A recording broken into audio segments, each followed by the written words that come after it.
एमाने बाहर को धीर स्थिर जना पड़िले मध्य दृढ़ प्रतिज्ञ होइथांती, विप्लवी होइथांती, समाजवादी होइथांती, संस्कारी मध्य होइथांती। कालपुरुष मंडलीर एकादश राशि राश्याधिपति होउचंती शनि महाग्रह। तीनोटी नक्षत्र भोग होता है। धनिष्ठा कुंभ 23/11 दानवगण।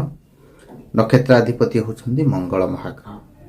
शतभिषा कुंभ 24/11 दानवगण। नक्षत्र अधिपति होउचंती राहु। पूर्व भाद्रपद कुंभ मानवगण। नक्षत्राधिपति होउचंती बृहस्पति महाग्रह। पुरुष स्वभाव राशि, शीर्षदेव राशि, स्थिर राशि, वायुपत्र राशि। जदि स्वभाव कथा विचार करिबा चतुर बुद्धि संपन्न, सर्व कार्य माने विचक्षण होइथांती, सब कार्य माने आगुआ मध्य होइथांती। उद्यम एमानंकर थाए। क्षमताशील होइथांती, माने क्षमतार अधिकारी होइथांती। समस्तଙ୍କ ଉପରେ प्रभुत्व विस्तार करिବାର दक्षता एमानकर थाए। जो व्यक्तिर नामर प्रथम अक्षर गु गे गो स सी सु से सो हेतिबो आपण माने जानिबे एमानकर कुंभ राशि। रावण जेमती त्रिपुर विजयी, महाज्ञानी, पंडित, भाष्यकार, अखंड क्षमताशाली, दिग्विजयी, एमाने साधारणतः रावण स्वभाव भली होइथांती। कारण रावण होउची कुंभ राशि। ये राशि व्यक्ति अग्रगण्य होइथांती।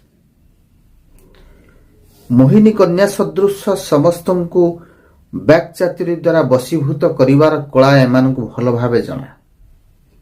कारण एमानकर वचन रे माधुर्यता थाए।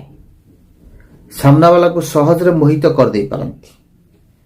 किंतु एते सब गुण थिले मध्य एमाने सामान्य अहंकारी होइथांती। केते क्षेत्र रे सामना को जना पड़ेनी, अन्य केते क्षेत्र रे सामना को जना पड़ी जाए। स्थान काल परिस्थिति को नेकी एमाने रूप बदलै थांती बा मत मध्य बदलै दै थांती। एमानकर सबु बेले दुई पटरे दाढ़। राजनीतिज्ञ होइथांती, कूटनीतिज्ञ होइथांती, धर्मनीतिज्ञ होइथांती, दूरदृष्टि संपन्न, सतर्कवादी, कर्मनिष्ठ, नियमर वशवर्ती, धैर्यवंत, विचारक, कौशली, ये सब गुण एमानक पाखरे परिपूर्ण होइथाय। तथापि एमानकर गुप्त शत्रु अधिका होइथांती। किंतु कौनसी जागारे से परास्त करि पारंती नाही। जे कोनसी कार्य को सुचारू रूपे समाप्त करंती। बड़ बड़ कार्य को धैर्य एवं साहसर सहित एमाने मुकाबिला करथांती। एमाने सर्वदा समाज रे आदृत थांती। लोक एमानक कथा को सम्मान दियंती। एमाने धोखा खाइले ही निजको मार्जित करंती। विपद आसिले एमाने दृढ़तार सहित एमाने सामना करंती। आवश्यक स्थले गोड़ धरदेबे। जदि पुणी आवश्यक पड़िबो चुट्टी मध्य धरिବାକୁ एमाने पश्चाताप करिवे नाही। जदि 23/11 धनिष्ठा कुंभ कथा विचार करिबा एमाने सर्व कार्य धुरंधर होइथांती। 24/11 शतभिषा कुंभ एमाने धर्म को विश्वास कले भी अधर्म काम रे मन बळै थांती बेले बेले। 25/11 से बळी मानव गण जोटा धर्मीय भावना रे रही माने समस्त कार्य को समापन करंती। यदि आकार देखिबा आकार दृष्टि एमाने मध्यम उच्चता संपन्न होइथांती। दीर्घ ग्रीवा एमानकर थाए। प्रशस्त पृष्ठ एवं वर्तुल जानू, लोमस शरीर, दांत सामान्य बड़ होता है। एमानंकु प्रकृत बयस ठारू कम जना जाए। एमानठारे युवकत्व टिके दीर्घस्थायी होता है। अधिक दिन पर्यंत एमाने युवक भली जना पड़ती। शांतशिष्ट व्यवहार, कुशली व्यवहार, साहित्य, धर्म, दर्शन प्रति एमानकर विशेष आग्रह थाए। ମାନବ ସେବା ହେଉଛି ଏମାନଙ୍କର ଗୋଟେ ବିଶେଷ ଗୁଣ। ସ୍ମରଣ ଶକ୍ତି ଏବଂ ନିରପେକ୍ଷ ବିଚାର ହେଉଛି ଏମାନଙ୍କର ରାଶିର ଗୋଟେ ସ୍ୱତନ୍ତ୍ରତା। ଶତଭିଷା ନକ୍ଷତ୍ର ବ୍ୟକ୍ତି ବେଳେବେଳେ ନିଷ୍ଠୁର ହୋଇଯାଇଥାନ୍ତି। କାମନା ବ୍ୟସନରେ ଏମାନେ ଲିପ୍ତ ରହିଥାନ୍ତି। ପରକ୍ରିୟା ପ୍ରୀତି ବେଳେବେଳେ ଆପଣେଇ ନେଇଥାନ୍ତି, କିନ୍ତୁ ଏହା ସତ୍ତ୍ୱେ ବି ପାରିବାରିକ ବିଶୃଙ୍ଖଳାକୁ ଗୁରୁତ୍ୱ ଦେଇଥାନ୍ତି। କିଭଳି ବିଶୃଙ୍ଖଳା ନ ହେବ, ପରିବାର ବର୍ଗଙ୍କ ପ୍ରତି ଅତ୍ୟନ୍ତ ସ୍ନେହଶୀଳ ହୋଇଥାନ୍ତି। ପିତାଙ୍କୁ ଭକ୍ତି କରିଥାନ୍ତି। ପରିବାର ଠାରୁ ଦୂରରେ ରହିଲେ ଏମାନେ ଅଣନିଶ୍ୱାସୀ ମନେ କରନ୍ତି। ପରିବାର ସୁଖ ଶାନ୍ତି ବଜାୟ ରଖିବା ଏମାନଙ୍କର ଗୋଟେ ଚରମ ଲକ୍ଷ୍ୟ ଥାଏ। ପ୍ରେମ ବ୍ୟାପାରରେ ଅସ୍ଥିର ମନ, ଭାବପ୍ରବଣ, ପ୍ରେମକୁ ଗୋପନ ରଖିବାକୁ ପସନ୍ଦ କରନ୍ତି। ଏଇଥିପାଇଁ ସଫଳ ହୋଇପାରନ୍ତି ନାହିଁ। ଅନୈତିକ ସମ୍ପର୍କ ପାରିବାରିକ କଳହର ଏକ ମୁଖ୍ୟ କାରଣ ହୋଇଥାଏ। ତେଣୁ ଏସବୁରୁ ଦୂରେଇ ରହିଲେ ସାଂସାରିକ ଜୀବନ ସୁଖପ୍ରଦ ହୋଇଥାଏ। ମିଥୁନ, ତୁଳା ଏହି ରାଶିର ଯଦି ସେମାନେ ଜୀବନସାଥୀ ହୋଇଥାନ୍ତି ତେବେ ସୁଖପ୍ରଦ ହୋଇଥାଏ। ବୃଷ, ବିଛା, ସିଂହ ଏସବୁ ରାଶି ସହିତ ସାମାନ୍ୟ ମତାନ୍ତର ଦେଖାଦିଏ।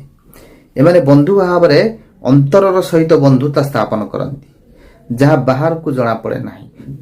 ପ୍ରାରମ୍ଭିକ ସ୍ତରରେ ଆମେ ଦେଖିବା ଯେଉଁ ବନ୍ଧୁତା ସ୍ଥାପନ କରନ୍ତି ସେଥିରେ ସ୍ୱାର୍ଥ ଥାଏ, କିନ୍ତୁ ପରବର୍ତ୍ତୀ ସମୟରେ ବିନା ସ୍ୱାର୍ଥରେ ସେ ବନ୍ଧୁତ୍ୱ ଦୀର୍ଘସ୍ଥାୟୀ ହୋଇଯାଏ। ଶତ୍ରୁ ଭାବରେ ଏମାନେ ପ୍ରତିପକ୍ଷକୁ ଅଭାବ ଅସୁବିଧା ବିଚାରକୁ ନେଇ ସହାନୁଭୂତି ମଧ୍ୟ ବେଳେବେଳେ ଦେଖାଇଥାନ୍ତି। ସେଥିପାଇଁ ପରାଜୟ ବରଣ କରନ୍ତି। ବେଳେବେଳେ ପରାଜୟ ହେବାର ଆଶଙ୍କାରେ ଏମାନେ ଉଗ୍ର ହୋଇ ଉଠନ୍ତି, ଯାହାଦ୍ୱାରା ନିଜର କ୍ଷତି ହୋଇଥାଏ। ଏମାନେ ଊର୍ଦ୍ଧ୍ୱଗାମୀ, ସଂସ୍କାରୀ, ରକ୍ଷଣଶୀଳ ହୋଇଥାନ୍ତି। ନିଜର ଲକ୍ଷ୍ୟ ହାସଲ ନିମିତ୍ତ ଏମାନେ ଅନ୍ୟର ସହଯୋଗ ଲୋଡ଼ନ୍ତି। ସୁଖ ସୁନାମ ପାଇଁ ଧର୍ମ ଏବଂ ସେବାମୂଳକ କାର୍ଯ୍ୟ କରନ୍ତି। ପରିଶ୍ରମୀ ହୋଇଥାନ୍ତି। ଦୃଢ଼ ପ୍ରତିଜ୍ଞା, ଲୌହ ଉପକରଣ, ତନ୍ତ୍ର, ଯାଦୁବିଦ୍ୟା, ଜ୍ୟୋତିଷ, ଧର୍ମଚର୍ଚ୍ଚା, ସଙ୍ଗୀତ ଶିକ୍ଷା କ୍ଷେତ୍ରରେ ପ୍ରତିଷ୍ଠିତ ହୋଇଥାନ୍ତି। ରାଜନୀତି କ୍ଷେତ୍ରରେ ଦକ୍ଷତା ହାସଲ କରନ୍ତି। ଏମାନେ ପ୍ରଚୁର ଧନ ରୋଜଗାର କରିଥାନ୍ତି, କିନ୍ତୁ ଭୋଗ କରିପାରନ୍ତି ନାହିଁ। ଶେଷ ଜୀବନ ପ୍ରାୟତଃ ପରିବାର ଠାରୁ ଦୂରରେ କଟେ। ଅଖଣ୍ଡ କ୍ଷମତାର ଅଧିକାରୀ ହୋଇଥିଲେ ବି ବାର୍ଦ୍ଧକ୍ୟରେ ଏମାନେ ଅଣଦେଖା ହୋଇଥାନ୍ତି। ପ୍ରଲୋଭନର ବଶବର୍ତ୍ତୀ ହୋଇ ବେଳେବେଳେ ଠକ ବା ପ୍ରବଞ୍ଚକ ରାସ୍ତାକୁ ଏମାନେ ଆପଣେଇ ନେଇଥାନ୍ତି। ପରବର୍ତ୍ତୀ ସମୟରେ ଅବଶ୍ୟ ପଶ୍ଚାତାପ କରନ୍ତି, କିନ୍ତୁ ସେତେବେଳକୁ ନେଡ଼ିଗୁଡ଼ କହୁଣିକି ବୋହିଯାଇଥାଏ। ମାନସିକ ପରିଶ୍ରମ ଜନିତ ଦୁଶ୍ଚିନ୍ତାରୁ ଏମାନେ ବିବ୍ରତ ହୋଇପଡ଼ନ୍ତି। ନିଜ କାର୍ଯ୍ୟରେ ପ୍ରଶଂସିତ ନହେଲେ ବା ଦୁର୍ନୀତି ଦେଖିଲେ ମାନସିକ ସ୍ତରରେ ବିଚଳିତ ହୋଇପଡ଼ନ୍ତି। ସ୍ନାୟବିକ ଦୁର୍ବଳତା, ରକ୍ତଦୋଷ, ବାୟୁଦୋଷ, ପ୍ଳୀହା ଦୋଷ, କାମଳ ରୋଗ ପ୍ରତି ସାବଧାନ ରହିବାକୁ ବେଶୀ ଜରୁରୀ, କାରଣ ଏମାନଙ୍କ ପାଇଁ ଏସବୁ ସାଧାରଣ ହୋଇଥାଏ। ମାନସିକ ଦୁଶ୍ଚିନ୍ତାରୁ ଦୂରେଇ ରହିଲେ ଏମାନେ ଦୀର୍ଘଜୀବୀ ହୋଇଥାନ୍ତି। ଶୁଭ ଦିନ କଥା ଯଦି ଦେଖିବା ଏମାନଙ୍କ ପାଇଁ ଶନିବାର। ଶୁଭ ସଂଖ୍ୟା ହେଉଛି 8। ଲୁହା, ନୀଲମ ଏ ହେଉଛି ଶୁଭ ଧାତୁ। ଶୁଭ ରଙ୍ଗ ହେଉଛି ନୀଳ ବା କଳା। ଆରାଧ୍ୟ ଦେବତା ହେଉଛନ୍ତି ଭଗବାନ ବିଷ୍ଣୁ। ମା ହେଉଛନ୍ତି ଦକ୍ଷିଣକାଳୀ। ଆପଣଙ୍କର ଜୀବନକୁ ପୁଷ୍ପମୟ କରିବା ପାଇଁ, ଜୀବନଚର୍ଯ୍ୟାକୁ ପୁଷ୍ପମୟ କରିବା ପାଇଁ ଏହି ସାମାନ୍ୟ ମନ୍ତ୍ରକୁ ନୋଟ୍ କରନ୍ତୁ। ଆପଣମାନେ ପ୍ରତ୍ୟେକ ଦିନ ସନ୍ଧ୍ୟା ସମୟରେ ଏହି ମନ୍ତ୍ରକୁ 8 ଥର ପାଠ କରନ୍ତୁ। ମନ୍ତ୍ରଟି ହେଉଛି ନୀଳାଞ୍ଜନ ସମାଭାସ୍ୟ ରବିପୁତ୍ର ଜମାଗ୍ରଜ, ନୀଳାଞ୍ଜନ ସମାଭାସ୍ୟ ରବିପୁତ୍ର ଜମାଗ୍ରଜ, ଛାୟା ମାର୍ତ୍ତଣ୍ଡ ସମ୍ଭୂତ ତଂ ନମାମି ଶନିଶ୍ଚର।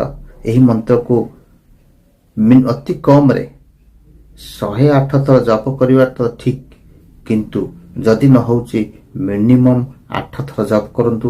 ଆପଣଙ୍କର ଜୀବନଚର୍ଯ୍ୟା ନିଶ୍ଚିତ ଭାବରେ ସୁଖପ୍ରଦ ହେବ। ରହୁଛି। ଜୟ ଜଗନ୍ନାଥ।